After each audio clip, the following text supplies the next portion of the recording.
365 Sports. Zach Barnett, footballscoop.com, our regular Friday guest here with us. And Zach, earlier today, the reports were confirmed that the SEC has suspended one of its officials, and because of the performance in the Georgia-Auburn game, which was a disaster. Ken Williamson is his name. What are your thoughts on this, and what do you think can be done to streamline, improve, get rid of some of these problems or these terrible optics that officiating in every conference seems to have every year? I have a lot of thoughts, so I'm glad we're starting off here. I'm going to start with some inside baseball that your audience probably won't care about, but I think you guys probably will. So obviously Yellowhammer News, they were 2 days out in front of the story of everyone in the country, so credit to them. So we looked into it, reached out to the SEC just to say, is this true? Because if it's not, certainly you would think they'd want to knock it down. And what set our spidey senses off was that they hadn't leaked to anyone that it wasn't true. Because certainly if it wasn't true, you'd have an incentive to get that out there. So we looked into this, reached out to the SEC. I looked into it and saw that Ken Williamson did not work a game this past weekend, and I believe no one else had reported that out there, but the rest of his crew did. Most of them were together for the A&M Arkansas game. A couple of the guys were working elsewhere within the conference, but they were all working except for him. So that further confirmed that, hey, this is probably something true. So we wrote something on it, reached out to the SEC for comment, and then within an hour they leaked to they informed the ESPN and The Athletic that he'd been suspended. So that's just kind of how the way the media works, and I don't think either of you guys are surprised. My other response is what we wrote was off of Terry McCauley's comments about that Ken Williamson was being treated very unfairly. And can you imagine a quarterback getting benched for throwing an interception? And my general response to that was, that happens every single weekend in high school, college, and professional football. Friday, Saturday, Sunday night, there's quarterbacks getting benched, coaches getting fired every single weekend. And the frustration that all of us within the game and observers of the game have is that officials aren't held to that same same set of standards in any of us. If you don't perform, you get let go. And so it's understandable that leagues aren't going to publish statistics and are a little bit cagey with protecting their officials, because it is a hard job. It's ultimately a thankless job. We say quarterbacks and coaches get too much blame when it goes right, and too much credit or too much blame when things go wrong, too much credit when things are going right. Officials get too much blame when it's going wrong, and they never get the credit no one comes up from a football game and says, man, the officials had a great game. So you can understand why leagues are protective of them, but at the same time, players are held accountable for their mistakes. Coaches are. Officials should be as well. So I'm glad the SEC took this stance, although I'm disappointed from a media perspective that they handled it the way they did. Yeah, no, that's very fair. And I think a lot of us just wondering, what does this open up to now? What is this?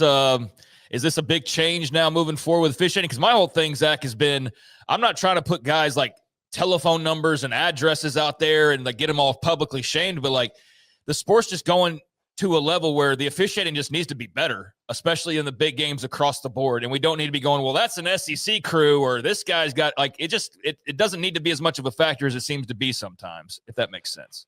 Right. And certainly we don't need to, on the one hand, I kind of think that more information is better and more transparency will probably create more trust in the system.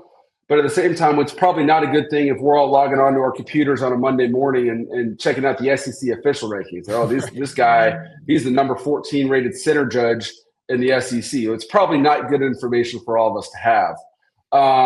So I'd be lying if I said I had a magic bullet solution to fix this, but there does need to be more trust in the system. And I think simply just making officials available to comment in certain situations. I know a lot of times they'll talk to a pool reporter, but in general, you're just getting one canned quote, and the conferences don't want to talk. And I think at some point, if you were just come out and say, "Yeah, I'm human. I messed that one up, and I missed that call, and here's why. Here's what I should have done. I should have done better." I think people would ultimately be understanding of that because we all make mistakes. Well, I mean, just going back to that call in the OU Ole Miss game, which was meant to be deceiving, and it deceived everybody. If the officials had just said after the game, like, yeah, we got confused in the moment of what was really going on and didn't catch it. Which call, Paul? Oh, yeah, I'm sorry. The one where they pretended a guy was going out of the game and he didn't. They scored a touchdown on that play. If that one was just explained of like, yeah, hey, we didn't catch it either, we now know to look for it. Like, there's nothing nefarious about it. It's just like, yeah, they got us too. It happens. Like, good job, Brent Venables. You snookered us. Well, the confusing thing about that one, and I hate to use the word suspicious because that implies something I'm not trying to imply, but the question that was leading from that was Oklahoma's side of the story was we cleared this with the officials ahead of time. And the SEC statement never addressed that. And so either the SEC officials weren't as aware of the rule as they should have been, or they knew it and just forgot about it. But again, it's a lack of transparency, a lack of answering all the questions that just leads to speculation, conspiracy, and undue attention that nobody wants. It's not good for anyone. Yeah, no, completely agree. We don't need to be talking and spend a lot of time talking about officiating because that's never for good reasons. But, man, 11 open coaching jobs now after this past week. And it seems like 2 months ago that Billy Napier was fired, probably because we've been talking about it being the case for like 2 years now, Zach. But he is officially out the door. I guess just what's kind of been your reaction throughout the week, seeing the fallout, the speculation, where does Florida turn, and just kind of how that adds another element to this carousel that's filling up, and yet you could look at like 7 other jobs and go, they could be on this thing in the next week as well. Yeah, my initial top-line reaction, it was that the biggest Monday storyline was the jobs that didn't open. And you had a statement from Florida State, a statement from Wisconsin, of why you haven't moved on from your head coach in the middle of the season. When last year, I don't think we had a single Power 4 in-season move. And now here we are at 11. Now, obviously, not all those are in-season and not all are Power 4, but the majority of them are. And we're releasing statements when we're not firing coaches mid-season. And you have Hugh Freeze openly begging for the quote-unquote dreaded vote of confidence, come out and saying, yeah, that'd be great if you'd give me some support. And today, that still has not happened. So that tells you where we are. As to Florida, I certainly am going to join the chorus in saying that search starts with Lane Kiffin, and if you're Florida, you hope it ends there. I mean, Florida's been trying to recreate the Steve Spurrier magic since he left, and Lane's the closest thing to Steve Spurrier that we've had since the head ball coach himself. So I saw a report from Molly McGrath at ESPN that said he's going to address this with his players. Lane's rep by Jimmy Sexton, who's the Scott Boras of college football agents. So I think Lane's going to extract every bit of leverage he has to get a massive deal done. Keith Carter said, I think it was a week ago today, Ole Miss's AD, that they're going to try and put a big deal in front of Lane, get him an assignment right now. I don't think that's going to happen. I don't know how this is going to play out. The fact that Ole Miss is, I think, playing for basically a playoff bid Saturday morning at Oklahoma, that's going to complicate things if they play into January. So I think there's a lot of twists and turns, and I think we're in for kind of a long haul here, and I don't know where it goes, but I feel very confident that it's going to start with Lane. With Lane, is the grass greener in Gainesville, though? That's a fair question because Ole Miss was certainly ahead of Florida in their NIL operation. Like, they were early movers. They obviously built last year's team that was more talented than this year's team through the portal, through NIL, and Florida was well behind. I remember Florida had kind of dueling collectives. The one had to get shut down. They had the whole Jaden Rashada fiasco. So it certainly did not seem like they had their ducks in a row, whereas Ole Miss did. But I think if you're Florida, I think your argument is, listen, our stadium is 50% larger than Ole Miss's, and we actually fill it week in, week out. And you've been really good at the portal. We will help you be good at the portal, but you won't have to be as good because we're a lot closer to the players you want, the difference makers that win you and lose you SEC championships here. And I also think there's a little bit of I know Lane has complained a little bit about the student support at Ole Miss. So part of me wonders if that's kind of him laying the groundwork for something like, I don't have the support here at Ole Miss to go out and win a national championship. Well, he'd have it in Gainesville. I mean, that's one of those places where they're nuts. Like they are, it's ingrained in their identity as students, is the football program. So he would certainly have it there. I just wonder, like, in this new era, like we're in the post-Signetti era now of he went and stamped it like I'm not going anywhere. Like how, like you'd have to really, really, really come with a better job than a lot of the ones these guys have to make me want to jump and go through all those hoops if I'm building something and doing well. Yeah, and certainly Lane's going to, if he does end up leaving, he's going to have a lot of quotes thrown back into his face about how happy he is. His entire family, as I understand it, now lives in Oxford. He's talked about how the Ole Miss community has really embraced him and made it feel like home, especially after Monty's passing. Chris Kiffin, his brother, their family lives in Oxford now. So it would definitely be, it would take some time for him to live those quotes down, much like Nick Saban still has the "I'm not going to be the Alabama coach" quote thrown at him from time to time. So I think if you're Lane, you have two great options in front of you. You can continue winning at Ole Miss, or you can restart your clock and make a whole lot of money at Florida. And it ultimately boils down to what he values in life and who's going to provide him and his roster the most money. Any feel, while we're talking about Ole Miss, any feel in that Ole Miss-Oklahoma game tomorrow? That seems like a very interesting one that you can make a case both ways pretty easily. Yeah, I lean Oklahoma just because I trust them more, even though their offense as of 2 weeks ago was putrid. But the South Carolina performance was what you wanted to see. You know, I listened to a lot of Oklahoma voices, and they were all kind of unanimously calling for, we need to be in more traditional air raid, 3-by-1 sets, light boxes. That's the only way we're going to run the football. Get these tight ends off the field that aren't blocking anybody. All they do is bring people we can't block into the box, and that's gumming up our run game.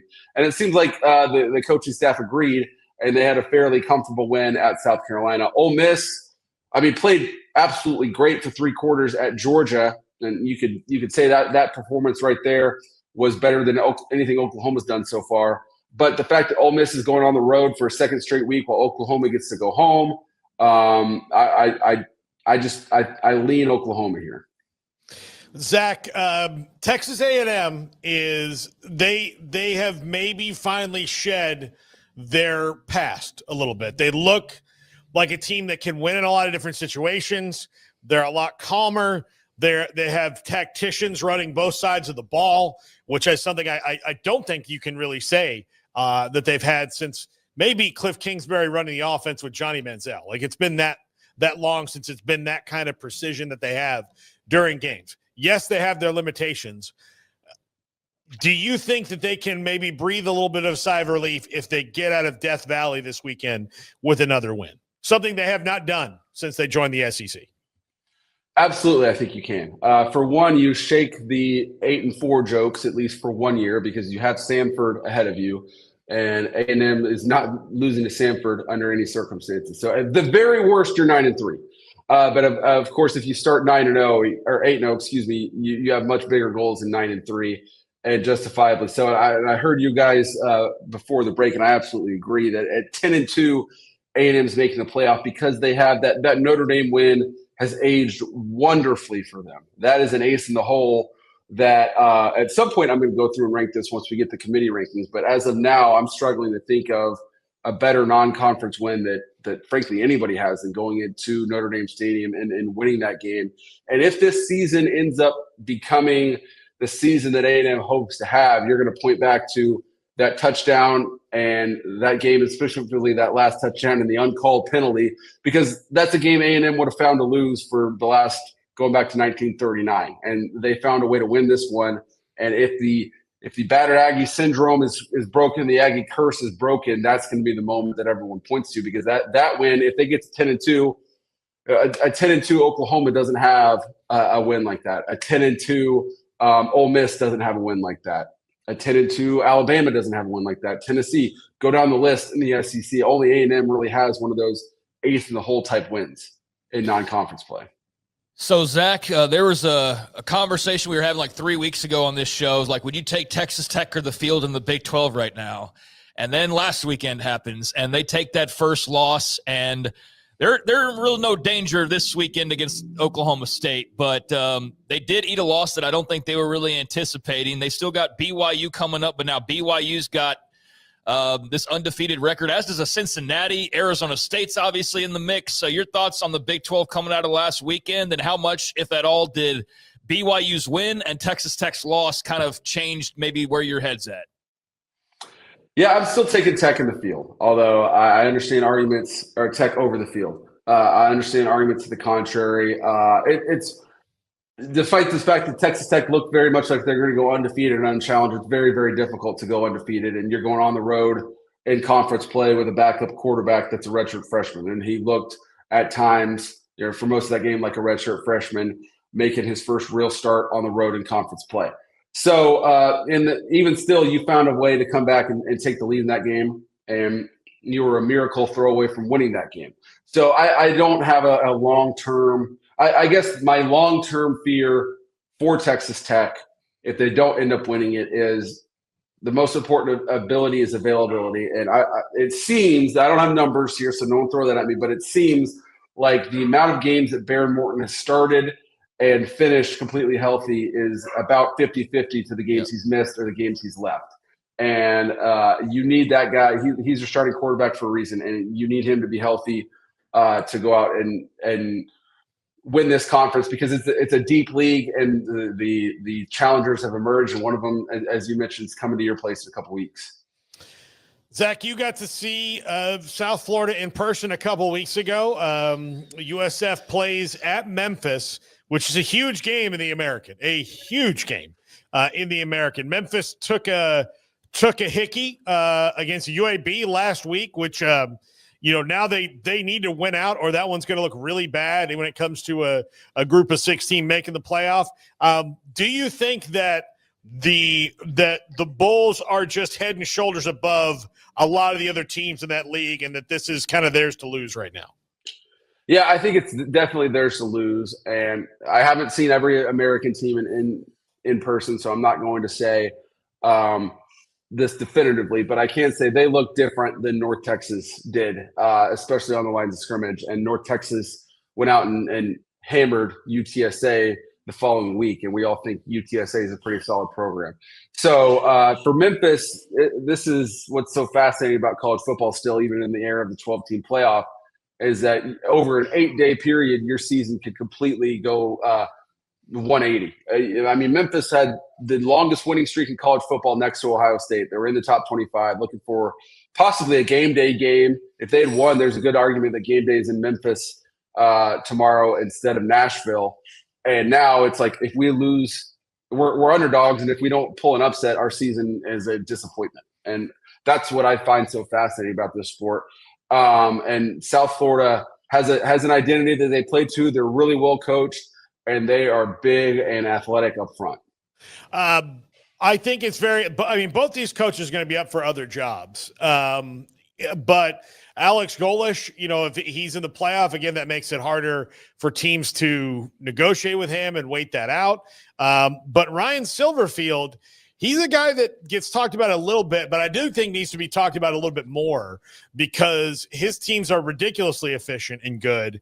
And maybe not every job that's open not every job is a fit for everyone, but I wouldn't say Arkansas is not a total fit for him, or Oklahoma State wouldn't be a bad one for him. I think he needs to get some run in this cycle for sure.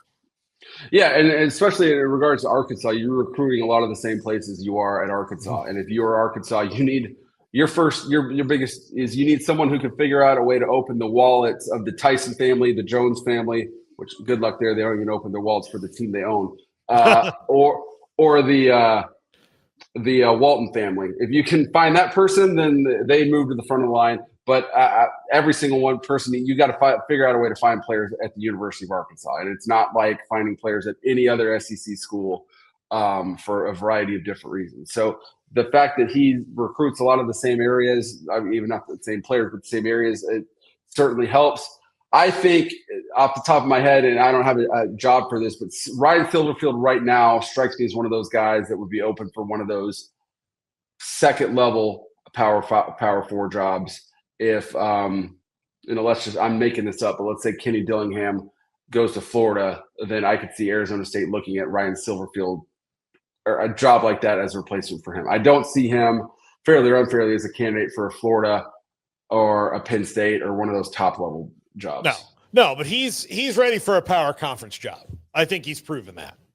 Yeah, and it's funny because he's kind of flown over the radar at a program where he's been there long enough to where he kind of becomes a victim of his own success, because not super long. I know Mike Norvell was there and won there, but not super long ago, Memphis was among the biggest dumpster fires in all of Division I football. Yeah, absolutely. Zach Barnett, footballscoop.com. Zach, we'll talk to you next week, buddy. Sounds good. Thanks. Zach Barnett, footballscoop.com. Coming up next, Justin Giangrande, NIL agent. I had an opportunity to talk to him last year. It was a great interview. And then it randomly got deleted by someone in our system. We never got to play it. So I got to talk to him earlier today. It's a very fascinating interview. He represents Diego Pavia, Malachi Toney, DJ Lagway, Fran Brown, Michael Vick, and others. He's coming up next. This is 365 Sports.